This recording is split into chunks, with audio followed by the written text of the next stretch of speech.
Assalamualaikum warahmatullahi wabarakatuh. Salam sejahtera bagi kita semua, shalom. Perkenalkan, nama saya Rido Franky Lembar Buruk, kelas A5 Keperawatan dengan program studi S1 Keperawatan Universitas Pembangunan Indonesia Manado dengan dosen pembimbing Jumliyati Lambayang SPD MPD. Sejarah dan perkembangan bahasa Indonesia. Yang pertama, sejarah bahasa Indonesia. Bahasa Indonesia berasal dari bahasa Melayu, sebuah bahasa Austronesia yang digunakan di Nusantara. Bentuk bahasa sehari-hari ini sering dinamai dengan istilah Melayu Pasar. Melayu Tinggi adalah bentuk yang resmi dari Melayu Pasar. Bahasa Indonesia secara resmi diakui sebagai bahasa internasional pada saat Sumpah Pemuda 28 Oktober 1928. Penggunaan bahasa Melayu sebagai bahasa nasional atas usulan Muhammad Yamin, seorang politikus, sastrawan, dan ahli sejarah.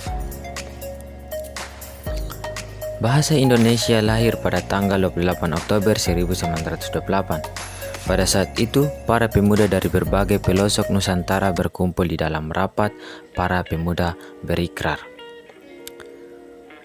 Inilah butir Sumpah Pemuda, yaitu: kami putra dan putri Indonesia mengaku bertumpah darah yang satu, tanah air Indonesia. 2. Kami putra dan putri Indonesia mengaku berbangsa yang satu, bangsa Indonesia. 3. Kami putra dan putri Indonesia menjunjung tinggi bahasa persatuan, bahasa Indonesia. Ikrar para pemuda ini dikenal dengan nama Sumpah Pemuda. Unsur yang ketiga dari Sumpah Pemuda merupakan pernyataan tekad bahwa bahasa Indonesia merupakan bahasa persatuan, bangsa Indonesia. Pada tahun 1928, bahasa Indonesia dikukuhkan kedudukannya sebagai bahasa nasional. Selanjutnya, perkembangan bahasa dan kesusastraan Indonesia banyak dipengaruhi oleh sastrawan Minangkabau seperti Mara Rusli, Abdul Muiz, Nur Sultan Iskandar, Sultan Takdir Ali Syabana, Hamka, Roestam, Effendi Idrus, dan Chairil Anwar. Sastrawan tersebut banyak mengisi dan menambah perbedaan kata, sintaksis maupun morfologi bahasa Indonesia.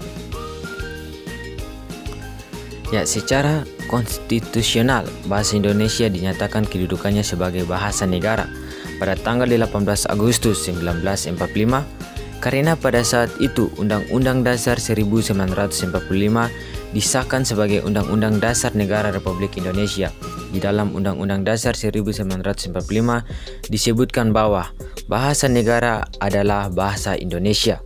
Bab 15 pasal 36. Kini bahasa Indonesia dipakai sebagai lapisan masyarakat Indonesia. Yang berikut, kedudukan dan fungsi bahasa Indonesia. Kedudukan bahasa Indonesia yaitu bahasa nasional dan bahasa negara.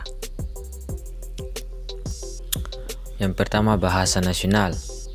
Dalam kedudukannya sebagai bahasa nasional, bahasa Indonesia memiliki fungsi sebagai: yang pertama, lambang kebanggaan nasional. Yang kedua, lambang identitas nasional. Yang ketiga, bahasa persatuan berbagai suku bangsa yang memiliki latar belakang bahasa dan budaya yang berbeda. Dan yang keempat yaitu bahasa perhubungan antara berbagai wilayah di Nusantara. Dan yang kedua, bahasa negara. Dalam kedudukannya sebagai bahasa negara, bahasa Indonesia memiliki berbagai fungsi, yaitu yang pertama, sebagai bahasa resmi negara. Yang kedua, sebagai bahasa pengantar di dunia pendidikan. Yang ketiga, sebagai bahasa perhubungan dalam hal mewujudkan kepentingan nasional. Dan yang keempat yaitu sebagai bahasa pengembang ilmu pengetahuan, teknologi, dan budaya.